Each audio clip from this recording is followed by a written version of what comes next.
नमस्कार. आम्ही लोक या यूट्यूब मंचामध्ये आपल्या सगळ्यांचं स्वागत. मित्रो, दिनांक 24 जून 2025 दिल्लीच्या सत्तारूढ वर्तुळात आज चांगलीच वर्दळ असते. केंद्र सरकारात दुसऱ्या दिवशी म्हणजेच 25 जूनला संविधान हत्या दिवस मनवण्याची तयारी सुरू झालेली. 25 जून 75 रोजी इंदिरा गांधींनी आणीबाणीची घोषणा केली. त्या दिवशी संविधानाची हत्या झाली, म्हणून हा दिवस संविधान हत्या दिवस पाळावा अशी सरकारची घोषणा झालेली असते. त्यानिमित्तानं इंदिरा गांधी आणि काँग्रेस पक्षावर आगपाखड करायची संधी शोधायची, लोकांमध्ये काँग्रेसबद्दल तिरस्कार आणि घृणा निर्माण करण्याचा प्रयत्न करायचा. या निव्वळ राजकीय उद्देशानं चाललेला हा सगळा सरकारी कार्यक्रम. नेमक्या त्या 24 जूनला निवडणूक आयोगात देखील मोठीच लगबग होती. निवडणूक आयोग ही तर संविधान रक्षण करणारी संस्था. आयोगानं नेमक्या त्याच दिवशी बिहारात SIR म्हणजे मतदार याद्यांचं पुनरीक्षण करण्याची मोहीम हाती घेतलेली होती. बिहारच्या सीमांचल नावाच्या प्रदेशात मोठ्या प्रमाणावर घुसखोर आहेत. त्यात मुसलमान आहेत, बांगलादेशी आहेत, रोहिंग्या आहेत आणि नेपाळी देखील आहेत, असा नॅरेटिव्ह आजवर भाजपानं सतत पुढे आणलेला. या पार्श्वभूमीवर निवडणूक आयोगाला तिथल्या मतदार यादीतले आपल्याला अवांछित असणारे लोक बाहेर काढायचे होते. या कामासाठी नेमका 25 जूनचा दिवस निवडण्यात आला. सध्या सत्तारूढ असलेल्या लोकांना या मुहूर्तांचं महत्व फार मोठं.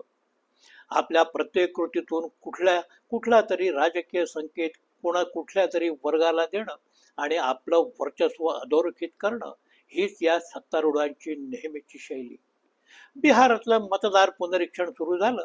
तिथं एकूण 7,75,00,000 एवढे मतदार.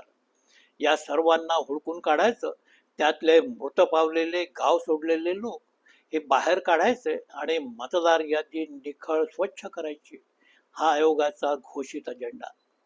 पण विरोधी महागठबंधनचे मुसलमान आणि आर्थिकदृष्ट्या कामगार वर्गातले, कमजोर वर्गातले मतदार बाहेर काढायचे, हा एक छुपा अजेंडा. काँग्रेस नेते राहुल गांधी, राष्ट्रीय जनता दलाचे तेजस्वी यादव याने तसे सुस्पष्ट आरोपच निवडणूक आयोगावर केले. आयोगाच्या या मोहिमेविरुद्ध पाटण्यात लोक रस्त्यावर उतरले. काही लोक सुप्रीम कोर्टात गेले. मतदार पुनरीक्षण मोहिमेवर वेगवेगळे आक्षेप नोंदवण्यात आले, हरकती आल्या. केवळ एका महिन्यात हे एवढं मोठं मतदार पुनरीक्षण होणं अशक्य आहे, हा त्यातला प्रमुख आक्षेप होता. पण निवडणूक आयोग मात्र आपल्या निर्णयांवर ठाम होतं. आयोगानं खरेखुरे आणि अस्सल मतदार हुडकून काढण्यासाठी विविध प्रकारची कागदपत्र मतदारांकडून मागवली. मित्रहो, स्वतंत्र भारतात पहिल्यांदाच आपण अस्सल मतदार आहोत हे सिद्ध करण्याची जबाबदारी आज मतदारांवर टाकण्यात आलेली आहे. 1948 मध्ये पहिल्यांदा देशातल्या प्रत्येक नागरिकाला मताधिकार दिला गेला. तेव्हा एकही माणूस या मताधिकारांपासून वंचित राहू नये हे पाहण्याची जबाबदारी निवडणूक आयोगाला सोपवली गेलेली होती. पण आज मात्र आयोगानं आपली ही घटनादत्त आणि मूलभूत जबाबदारी सपशेलपणे धुडकावली आणि ही जबाबदारी मतदारांवर ढकललेली आहे. एका बाजूनं सरकार संविधान हत्या दिवस मनवत होतं आणि नेमक्या त्याच वेळी निवडणूक आयोग मात्र काही विशिष्ट प्रकारच्या लोकांना मतदार यादीतून हुसकावून लावण्याचं अलोकतांत्रिक षडयंत्र रचत होतं. त्यांना थेट त्यांच्या मताधिकारांपासूनच वंचित करणारी ही मोहीम आखत होतं. महिनाभर चांगलाच गदारोळ झाला. अखेर पहिल्या यादीनुसार एकूण 65 लाख मतदार आयोगानं या यादीतून बाहेर काढले. या 65 लाखांपैकी 22 लाख लोक मृत पावले आहेत, तर उर्वरित लोकांनी आपला रहिवास बदलला असावा असं आयोगाचं आता म्हणणं आहे. पण हे सगळं जे पुनरीक्षण झालं ते सारं गोंधळबाज. हा महिनाभर आयोगानं कागदपत्रांच्या बाबतीत चांगलाच गोंधळ घातला. कागदपत्र मिळणार नाहीत हे आयोगाच्या जेव्हा लक्षात आलं, तेव्हा वाटेल तसे अर्ज दाखल करून घेतले गेले. मतदार नोंदणी करणाऱ्या BLOने धडाधड कोरे फॉर्म घेतले, स्वाक्षऱ्या ठोकल्या आणि हे सगळे अर्ज धडाधड अपलोड केले. हे सगळं प्रकरण केवळ अपारदर्शक, घिसाडघाईनं आटोपलेलं या प्रकारातलं. कदाचित विशिष्ट वर्गातले 60-65 लाख मतदार बाहेर काढणं एवढाच उद्देश आयोगासमोर असावा, या प्रकारांना हे सगळं काही घडवून आणण्यात आलेलं. दरम्यान राहुल गांधींनी महादेवपुरातल्या लाखभर संशयास्पद मतदारांचं प्रकरण चव्हाट्यावर आणलं. संसदेत मतदार पुनरीक्षण मोहिमेवर कामकाज थोपवून धरण्यात आलं. लोकशाहीतले संघर्ष हे खरं तर सत्तारूढ पक्ष आणि विरोधी पक्षात व्हायला हवेत, होत असतात. पण ज्या निवडणूक आयोगाला लोकशाहीचं कस्टोडियन म्हणून आपण मानलेलं, तो निवडणूक आयोगच आज संशयाच्या भोवऱ्यात सापडलेला आहे. मित्र, आपल्या निवडणूक आयोगाचं महत्व हे खरं तर फार मोठं. त्यातल्या त्यात टी.एन. शेषन यांच्यानंतर आलेल्या साऱ्या निवडणूक आयुक्तांनी निवडणूक आयोगाला प्रतिष्ठा मिळवून दिली. केवळ देशातच नव्हे तर परदेशातही निवडणुका निष्पक्षपणे घेण्याच्या संदर्भात आयोगानं मोठाच लौकिक मिळवलेला.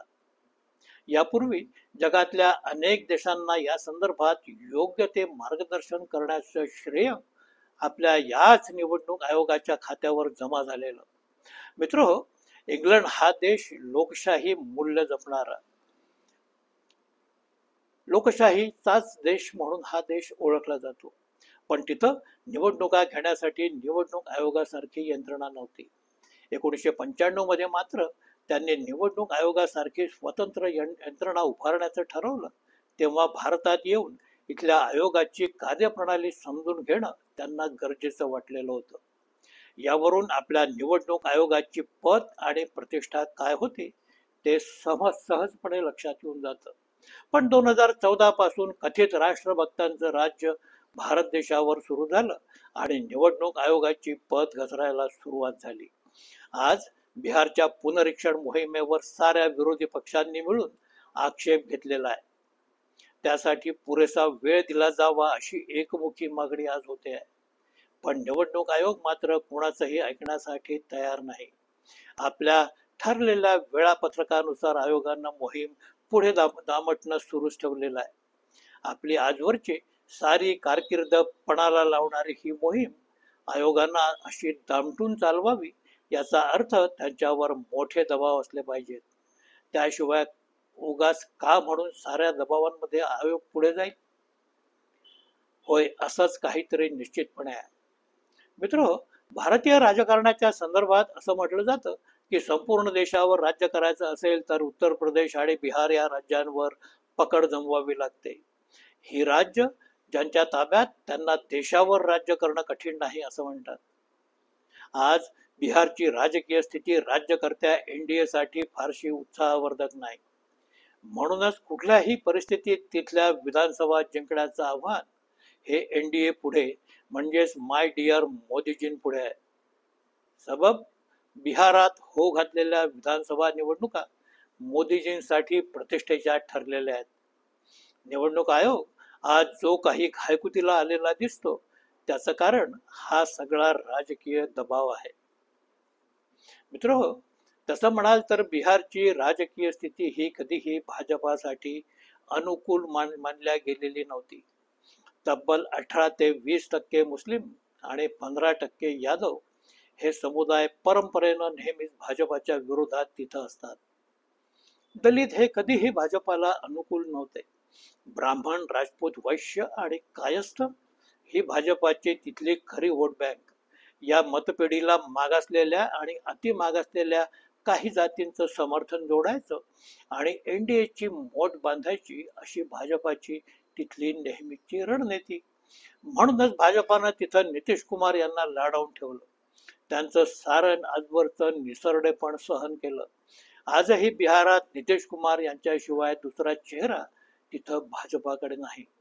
हे नितीश कुमार आज पूर्णपणे स्वस्थ नाहीत. त्यांच्या स्वतःच्या कुर्मी जातीचंही समर्थन त्यांना पूर्णपणे मिळेल की नाही असाच प्रश्न आज उपस्थित झालेला आहे. त्यांच्या तब्येतीची उघडपणे टिंगलटवाळी आज तिथं केली जाते. म्हणूनच भाजपा आणि एनडीएच्या साऱ्या प्रचाराची जबाबदारी आज थेटपणे माय डिअर मोदीजींवर येऊन पडलेली आहे. म्हणूनच बिहारात आज खुद्द मोदीजींची इज्जत आणि सारी प्रतिष्ठा डावावर लागलेली आहे. पहलगाम हल्ला झाला तेव्हा खरं तर मोदीजींनी पहलगामला जायला पाहिजे होतं. त्यानंतर लगेच ऑपरेशन सिंदूरची तयारी सुरू झाली. दिल्लीत सर्वपक्षीय बैठक झाली. ही बैठक राष्ट्रीय सुरक्षेच्या संदर्भात असल्यामुळं खरं तर खुद्द पंतप्रधानांनी एवढ्या मोठ्या महत्वाच्या बैठकीत असणं हे आवश्यक होतं. पण मोदीजींना राष्ट्रीय सुरक्षेपेक्षा बिहारात राजकीय शो आणि जाहीर सभा घेणं आवश्यक वाटलं. त्यातूनच त्यांची राजकीय अगतिकता किती मोठी हे आपल्या लक्षात येऊन जाते. यापूर्वी 2020 मध्ये बिहाराच्या विधानसभा निवडणुका झाल्या. त्यात एनडीए आणि महागठबंधन या दोन्ही आघाड्यांना जवळपास सारखी मतं पडली.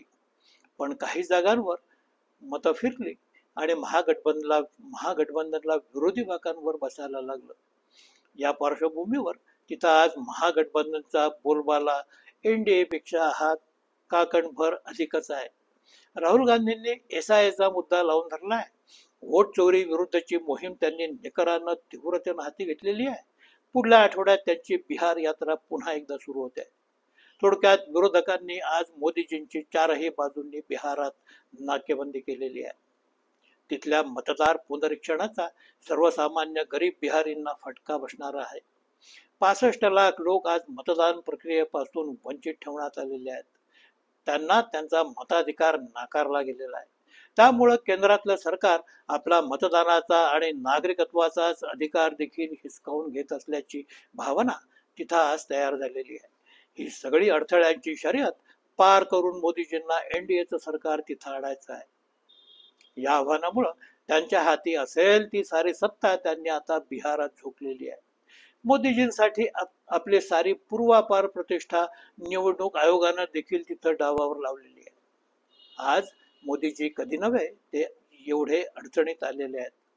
पाकिस्तानला धडा शिकू पाडणाऱ्या मोदीजींचं आझाद काश्मीर जिंकून घेण्याचं स्वप्न विखुरलेलं.